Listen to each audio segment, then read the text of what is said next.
Hey there! This video is going to be a full comparison of the Sony FX30 and the Sony A7 IV.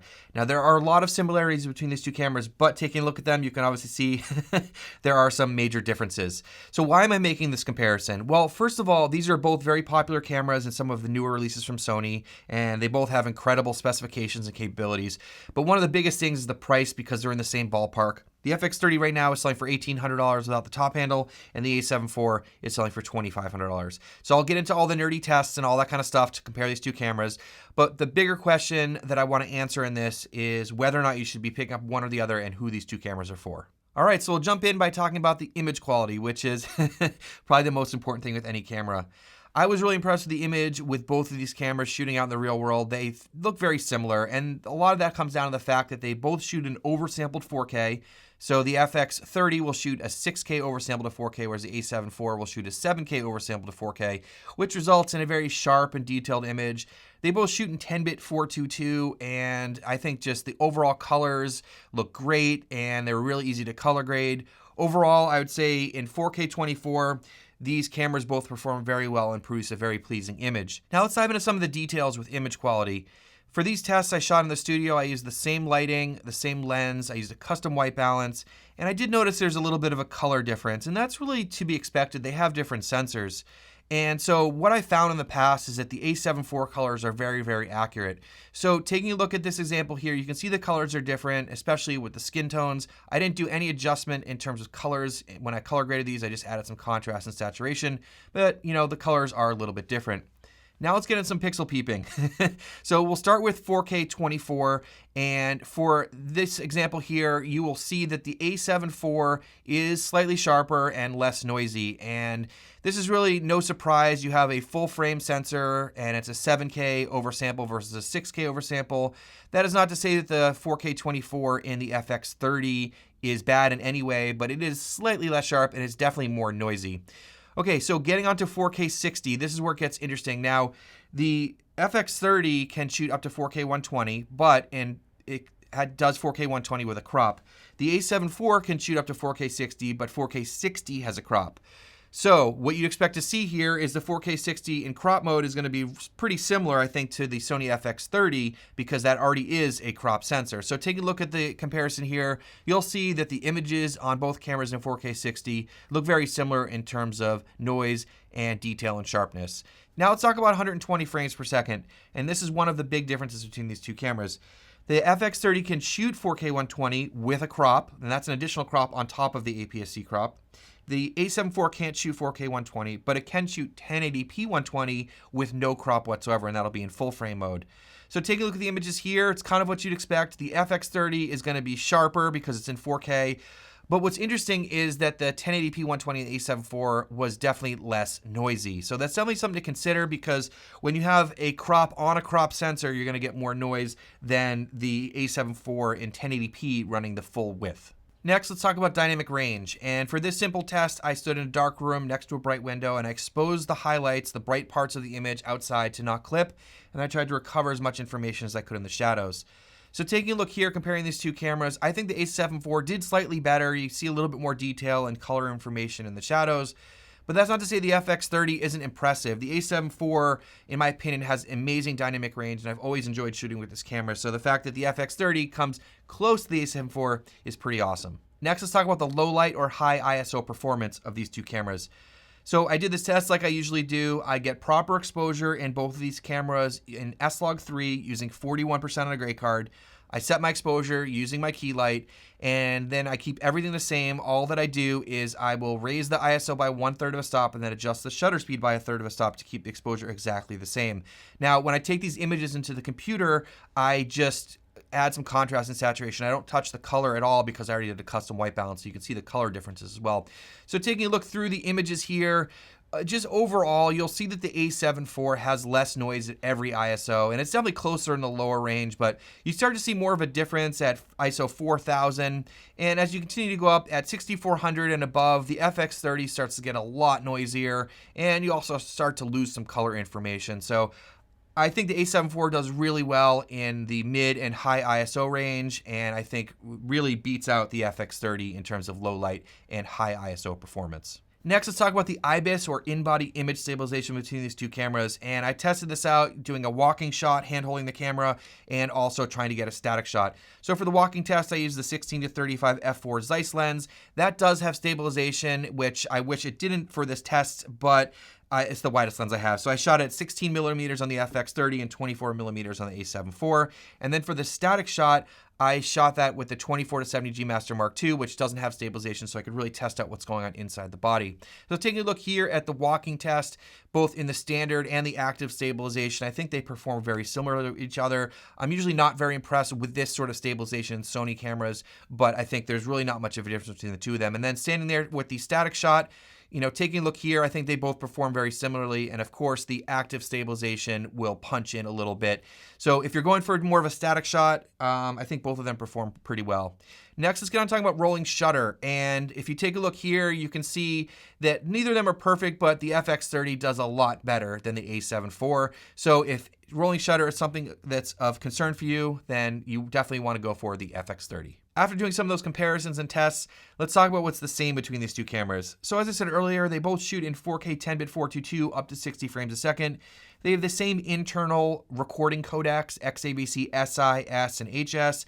They have the same picture profiles, including S-Log3 and S-Cinetone. There's no recording time limits. They also have a hot shoe that you can attach an XLR unit, so either the XLR top handle or the XLR K3M. So it's very easy to get professional XLR audio into these cameras, and that system works really well. They both have excellent autofocus. The IBIS performs very similar between these two cameras, and they both have the new Sony features, which were debuted in the A7IV, like focus breathing compensation, focus mapping, bird eye autofocus, and USB streaming. All right, now let's talk about what's different between these two cameras, because there's quite a bit that's different between these two cameras. Starting with the sensors. The A7IV has a 33 megapixel full frame sensor. The FX30 has a 26.1 megapixel APS-C size sensor. Now, those megapixel numbers are for photography, so that's the full sensor in a 3:2 ratio. When you're using video, you're using less of the sensor. But either way, the A7IV gives you a 7K oversample to 4K, the FX30 gives you a 6K oversample to 4K, so fairly similar, but you're using a smaller sensor in the FX30.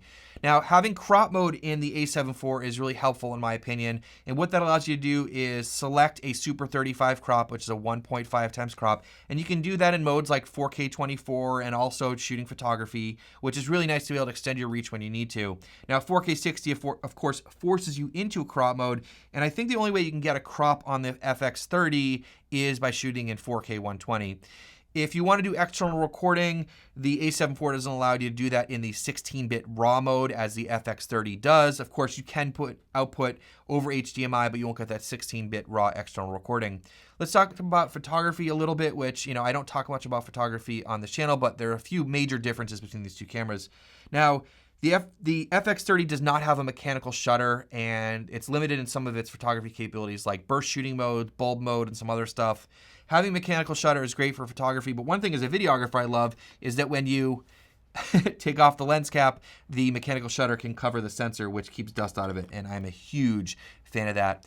Now, they both perform pretty similarly in terms of autofocus, but the A7IV does have more phase detect points than the FX30. Now let's take a look at the physical characteristics, the design, and the overall build quality of these two cameras.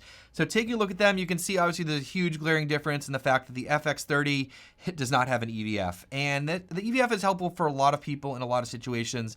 It's really helpful for photography. It's really helpful for wildlife shooting. It's also really handy when you're outside, it's really bright out, and you just need to look through the EVF. The other thing is, if you hold the EVF up to your face and press it against your face as you're looking through it, it will actually give you a more stable image, and that can be really helpful in a lot of situations. But overall, you can see that these two cameras look very different. The FX30 is designed to be a professional video camera, whereas the A7IV is set up to be a hybrid camera. Now let's take a quick tour around these cameras, and we'll start with the ports. And I'm happy to see that they both have the doors instead of those flappy ones that were on the older cameras. They have the same ports. They have the two different USB ports. They have a mic and headphone jack, and they also have a full-size HDMI, which is awesome. Now, taking a look at the backs of the cameras here, you can see that they are a little bit different. And again, what I was saying before is that the FX30 is really geared towards shooting video. You have buttons for peaking, for zebras, And, you know, on the top here, you also have a difference in terms of buttons and dials and stuff as well. And so, as I said before, the FX30 is really designed towards shooting video. So you have dedicated buttons for the iris, the ISO, and the white balance. And you have the more standard controls that you'd see on a hybrid camera for the A7 IV. Now, one thing I do want to mention about the FX30 also is that it has tally lights. So as you press record, it lights up all around the camera, which is really helpful when you're shooting video, both for yourself and for other people. Next, let's talk about the LCD screens, which are, of course, really important on these cameras, especially the FX30, because it doesn't have an EVF. So taking a look at the screens here, they both have a 3-inch screen. In terms of resolution, though, the FX30 got an upgraded screen. It has a 2.36 million dot screen versus the 1.04 million dot screen in the A7 IV. It does appear to be a little bit nicer than the normal LCD screens from Sony, but after using it for a while, it's still a Sony screen. It's not as good as some of the screens that Canon makes. So again, I wish it was a little bit better, but they at least increased the resolution, which helps. In terms of the batteries, they have the same batteries. They both use the FZ100 batteries, which are very common and do give you decent battery life. So if you're shooting on Sony, I'm sure you have a few of these laying around. Next, let's talk about memory cards. The FX30 has the dual slot system, so you can use CF Express Type A or SD in both slots. And the A74 is slightly different. The slot 1 has the dual system, SD and CF Express A, but slot 2 only has SD. So a little bit of a difference there, especially if you're doing dual recording. You just have to keep that in mind. Another huge difference between these two cameras is the fact that the FX30 has a built-in fan. And this is a big deal because the FX30 will not overheat. So if you are looking for long record times, the FX30 is going to be the camera for you. Now, the A7 IV does pretty well in most situations, but you can get the camera to overheat. And I've had it overheat on me before. And there's plenty of people out there that have never had it overheat, and that's awesome. But if you're doing long record times or it's really hot outside, the A7 IV can overheat, whereas the FX30 will definitely not. All right, so there's a lot going on here. Let's try to consolidate some of this information. What do you get by buying the A7 IV over the FX30? You're going to get that full frame sensor, which will give you more control over the depth of field. You get less noise at low, medium, and high ISOs. And I've always been really impressed with the image quality with the A7 IV in terms of just getting such a clean image out of the camera. And the color accuracy is also really great. With that really clean noise performance, you get better low light and you get a little bit better dynamic range. You do get 4K 60 in the A7 IV, which is very, very similar to the 4K 60 in the FX30. Having a mechanical shutter gives you all those extra photo capabilities, and you also have higher megapixels, which will help in photography. And of course, you do get that EVF. So now what do you get by buying the FX30 over the A7 IV? Well, of course, you get 4K 120, but I have to say that I think the 4K 120 in terms of its uses are going to be kind of limited because it has a crop factor on top of being a crop sensor, and as you saw, it is pretty noisy. Also, that is a pretty heavy crop, so you have to make sure you have the proper lensing for that. You don't have any overheating with the FX30 because of the built-in fan. You get that professional style body and everything that comes with that. So for example, like tally lights, I forgot also to mention the 1/4-20 mounting holes on the top and the side, which are really handy. You get that raw external recording. You also can use cheaper and smaller lenses because you can use APS-C lenses. And you can also use full frame lenses on this, so you can swap them back and forth between different cameras.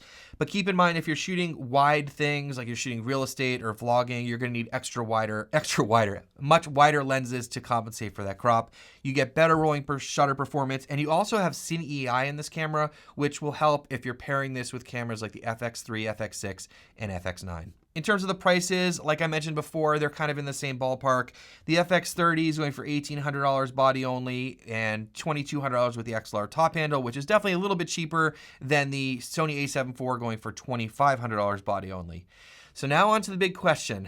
Which one should you buy? If you haven't already picked up from the rest of this video, if you are a hybrid shooter and photography is important for you, get the A7 IV. Having that full frame sensor and a mechanical shutter will give you a lot more options in terms of the photography capabilities between these two cameras. Now, the FX30 does take pictures, but it is somewhat limited. Also, if you want a cleaner image in terms of noise performance across the board at low, medium, and high ISOs and have better low light performance and increased dynamic range, then I would say get the A7 IV. Also, if you really want a full frame sensor, just in general, get the A7 IV. Now, if you are solely a videographer, if you're a content creator, or if you're doing professional video work, the FX30 is going to be a great bet for you because it's going to be a workhorse. It is not going to overheat with that fan. It also pairs really well with the other Sony cinema cameras like the FX3, FX6, and FX9. Either way, they're both great cameras. They produce a great image. But again, if you're a hybrid shooter or doing some photography and maybe not long record times, A7IV is a great option. FX3 is going to be your workhorse video camera. Hope you enjoyed this video, and if you did, please hit subscribe down below. It would mean a whole lot to me. Thank you so much for watching. We'll see you in the next one.